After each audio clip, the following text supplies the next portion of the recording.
The recent horrible school shooting in Nashville has once again resurfaced the topic of stricter gun laws, and we take a moment to update our numbers. Would stricter gun laws help prevent shootings like the recent one in Nashville? 51% of likely voters say yes, but 42% say no.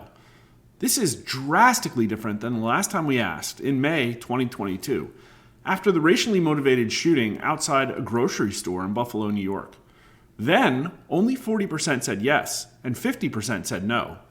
Likewise, in March of 2021, after shootings in Atlanta and Boulder, 39% said yes, and 51% said no.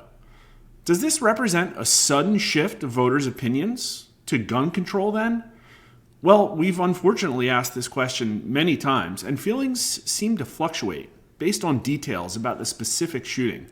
In August of 2019, after shootings in El Paso and Ohio, 49% of voters said yes and 41% said no, almost exactly the same as today's results. Now, unlike today, those were not school shootings. So why do the 2022 and 2021 shootings elicit a lower yes response by far? My theory is that those shootings took place in areas with more democratically controlled leadership. And voters acknowledge that shootings in red states could potentially be stopped with more laws. But tell me what you think in the YouTube comments. But let's dig into today's numbers. Men say yes by 2 points and women by 14. But here's age. Younger voters are overwhelmingly where the yes signal is coming from. All three major racial categories say yes, but yes wins only by 2 points among white voters. But here's party. 9 points more Republicans say yes than Democrats say no, and independents say yes by 4 points.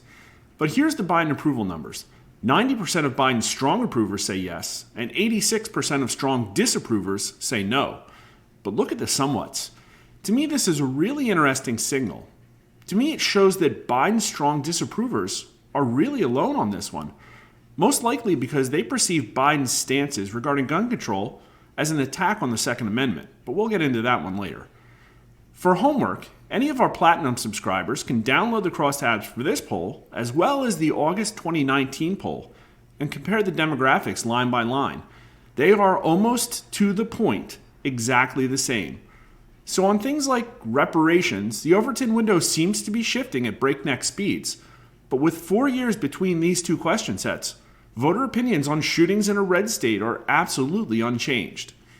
Is it possible to completely prevent mass shootings like the one in Nashville?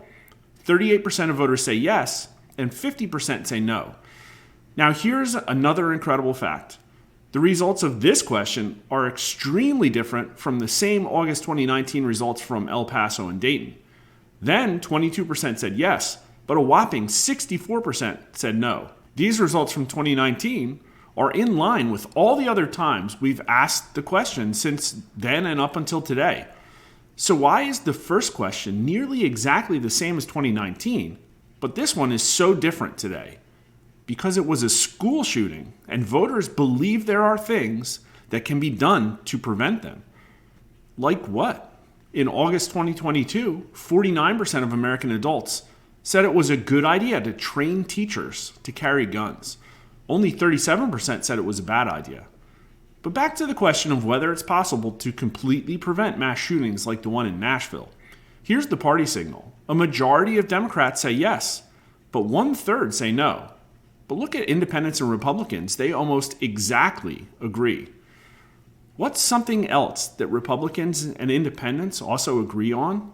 That mental health is more to blame for shootings.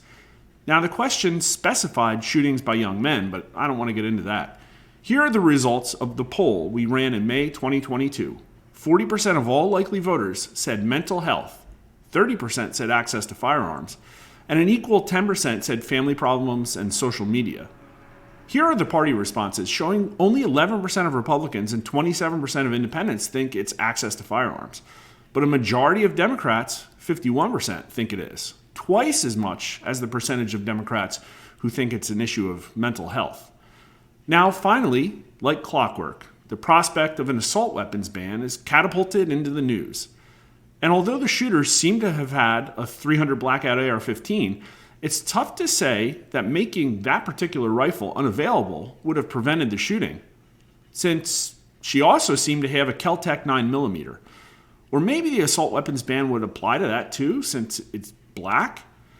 Maybe it's because of confusion like this that voters are completely undecided on assault weapons bans. Asked of 1,000 likely voters in June of last year, in the wake of recent mass shootings, some have proposed banning certain types of weapons, including AR-15 rifles. Would such bans violate the Second Amendment? 41% of voters said yes, but only 44% said no. 15% were not sure. By party, 29% of Democrats said yes, but an almost equal 28% of Republicans said no. But where was the strongest signal? As always, in Biden approval. 2/3 of all Biden approvers said yes, but a majority of the somewhat disapproves also agreed, and only the strongly disapproves had a firm pro-Second Amendment stance in this question. Public opinion is important on this topic. Why? Well, Joe Biden and his administration probably aren't looking at these polls. But you know who is? Republican legislators across the country. Voters see shootings as predominantly a mental health or social issue, and there is no clear mandate for complete gun control. Even on the topic of assault weapon bans, voters are basically split. And get this, there are more people who want teachers armed in schools than who think banning AR-15s wouldn't violate the Second Amendment. So there you have it. Did you learn something valuable today? If so, please make today the day you subscribe to our YouTube channel. And if you want to see the videos right when they drop, click that little bell icon. If you're watching on Twitter, please give us a follow, and thanks for watching.